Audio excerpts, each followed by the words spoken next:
Herzlich willkommen zu unseren Hits der 60er Jahre. Vater und Sohn. Musik, die die Eltern hören, prägen die Kinder. Alle Damen in meiner Familie, in meiner Bekanntschaft fanden den Song wunderbar und dachten, der ist extra für mich, obwohl jeder in meiner Familie tiefschwarz war, ja, vom Haar her. Ne? Das war also schon, ne? und zum Teil auch viel älter als 17. Ne?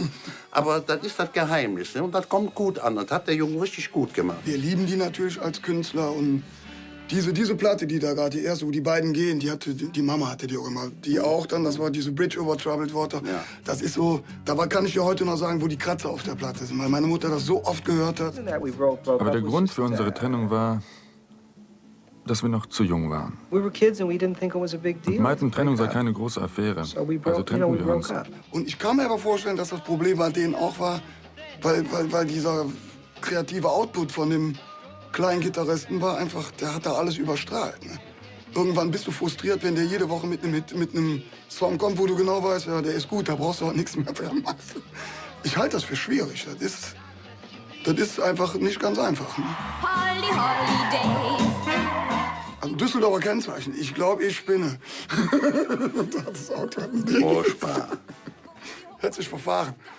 Aber man kann es auch als Zeichen der frühen Toleranz. Ja, natürlich. Ja, das war natürlich der richtige Text zur richtigen Zeit, von der richtigen Stimme und von so einem netten Mädchen gesungen. Ne? Man machte sich doch manchmal Gedanken. Man selber fährt aus dem tristen Deutschland, wettermäßig meine ich, nach Italien. Wie mögen sich eigentlich die Italiener hier fühlen? Haben die nicht Heimweh? Ne? Das hat sich jeder normale Mensch damals gefragt. Und da kommt dann so ein, ich würde mal so sagen, so ein simples Liedchen und trifft genau diese Fragen, das Gefühl auf den Punkt. Ne?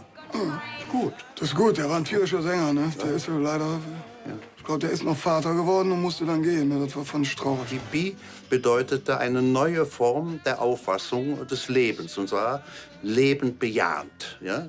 Gegen die alten Herren, gegen diese scheiß Vergangenheit und so weiter. Ich habe es sehr intensiv mitgekriegt. Ne?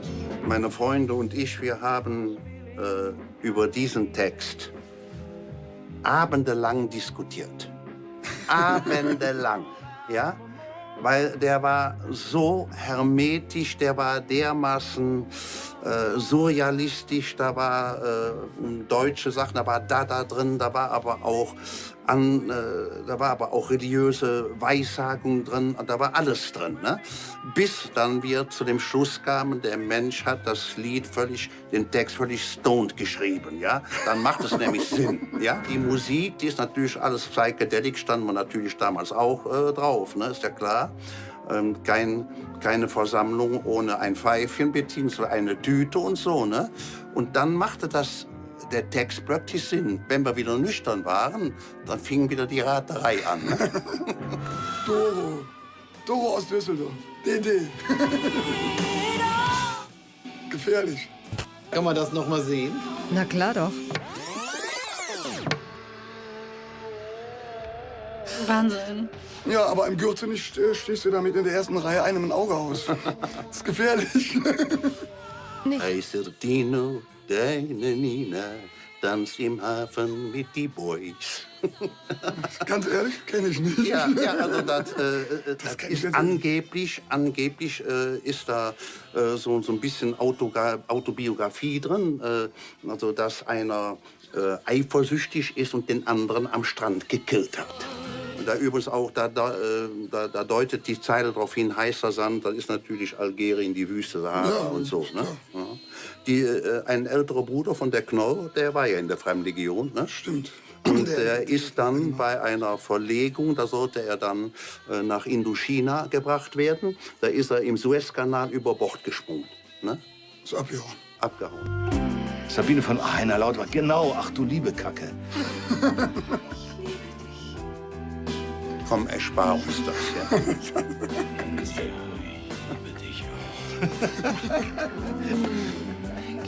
Warum klingt das in Deutsch alles so scheiße? Wenn du bei uns im Bandbus die zeigst in ihrem Kostüm im Wald, dann sagen alle, die ist doch talentiert, was willst du denn? Manche mittelalte Menschen auch.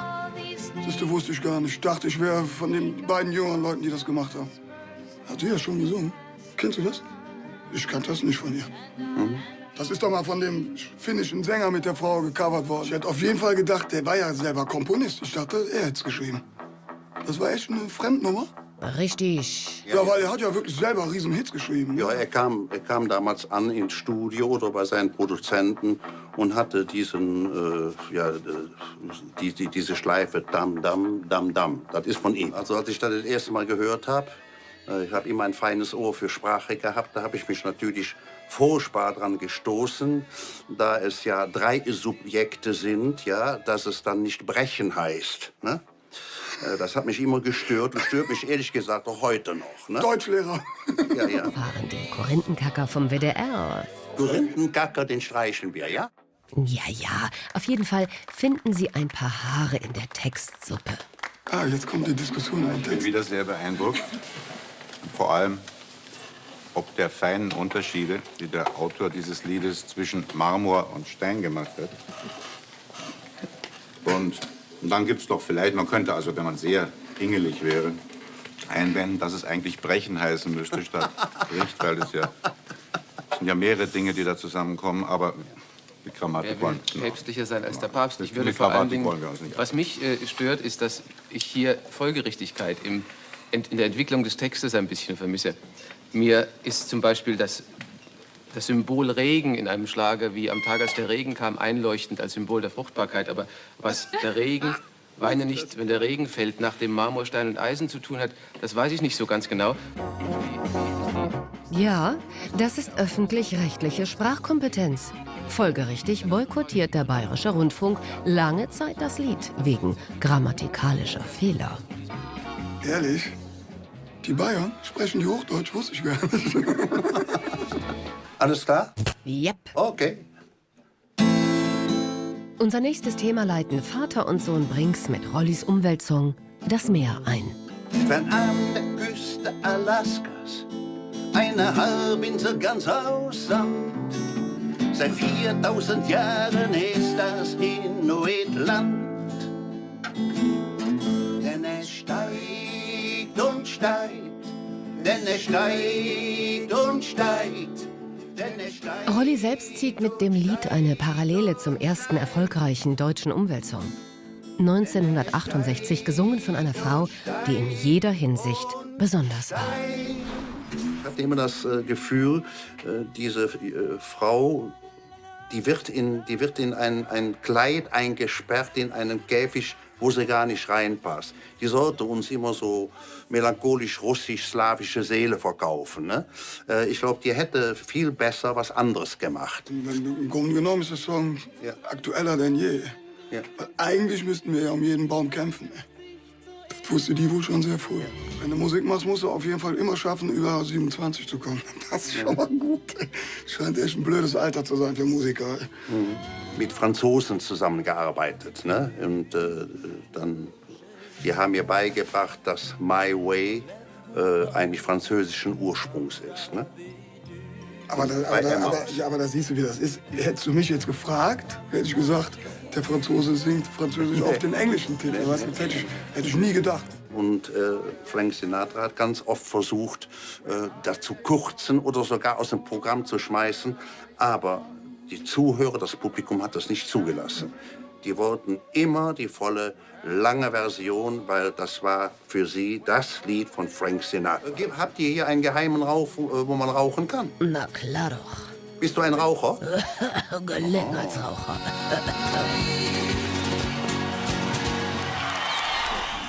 Aber ich glaube, es ist noch älter, ne?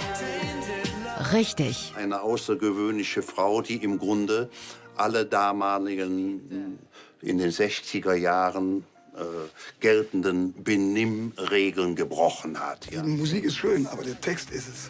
Mit einem Larifari-Text wäre das auch später nie wieder hier von den Jungs gecovert worden. Niemals. Es ist die Aussage von dem, auf so einen Satz muss erst mal kommen. Mit 16 sage ich still, ich will. Also da muss, das ist schon toll. Finde ich auch super, dass sie den selber geschrieben hat. And how many years must a people exist before they're allowed to be free? And how many times must a man and turn his head. Pretend he just doesn't see. Nun geht es um den größten Rockpoeten aller Zeiten. Ob Jimi Hendrix, Manfred Mann, Guns N' Roses, Bob Marley, alle Rockgrößen haben Bob Dylans Lieder gesungen und singen sie bis heute. Ja, das ist der Größte einfach, finde ich. Das ist so ein Genie, die Texte, die er geschrieben hat. Also. Absolut, ja. Ist er. The answer, my friend, is blowing in the wind. Aber später hat dann der Pete Seeger zugegeben, der erste Gitarrenriff, das hätte ihm wehgetan, weil er ein ganz anderes Bild von seinem Schützling da hatte. Ne? Ja. Ne? Aber das ist ja immer so, wenn du was machst und du willst das dann ändern. Das ist, es gibt so einen schönen Satz vom Gerd Köster, im Köster-Song, da singt der Sänger will neue Lieder singen, aber das Publikum will immer die alte Kacke hören, weil das kennen sie. Der Papa hat irgendwann aus der Schule so einen Dualplattenspieler sich ausgeliehen. Der ist länger ausgeliehen, sag ich mal. Da war er ja schon Lehrer. Und dann hatten wir so unsere Märchenplatten und Tom Sawyer-Platten, aber auch dieses Album. Und wenn ich so bestimmte Beatles-Songs höre, das ist so wie, weiß ich nicht, als hätte er dann ein Leben lang neben einem Zuggleis gehört und gelebt und hörst den Zug noch mal fahren. Ich werde immer bei dir sein. Ne? Du wirst niemals alleine gehen. Das ist so eine Versicherung, wenn man seine Liebsten verloren hat, dass die irgendwie noch da sind. Das ist ganz, ganz wichtig bei dem. Ich weiß, Musiker hören nicht gerne, wenn ihnen gesagt wird, das hast du geklaut. Du bist immer, der beste Spruch ist immer noch, ne? Besser gut geklaut als bedrissen selber gemacht. Also, ja. Es gibt 12 Töne, was willst du machen? Ja. Ach ja, fast vergessen.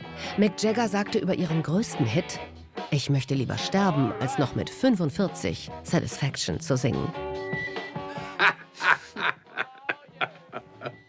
So kann man sich täuschen. Ja, Hat er sich aber da, ne? da hat er sich dann kurz mal anders überlegt. War, glaube ich, 90er oder so.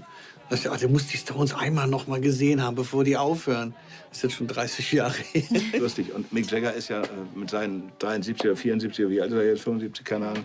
Es ist ja unfassbar, was der Typ auf der Bühne veranstaltet. Ja. Ich wäre sofort tot. Ich wäre nach einer Minute wäre ich tot. Aber Schlagzeug-Solo ist immer noch angesagt, klar. Doch, kannst du immer machen. Finden die Leute auch gut.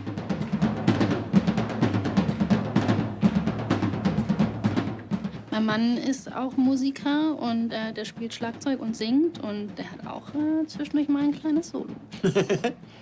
Aber kein 20 Minuten lang. Nein, nicht 20 Minuten. Ja, was die Drogen immer so alles machen, ne? Ja. Ja, das ist immer mein Lieblingsteil in Liedern, in Rockliedern. Der Gitarrensolo oder Schlagzeugsolo. Ich liebe es. Ich kann mir das stundenlang anhören. Echt? Kannst du haben.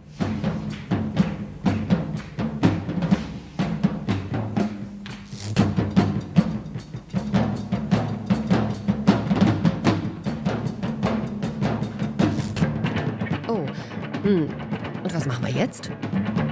Ja, machen wir Schluss, ne?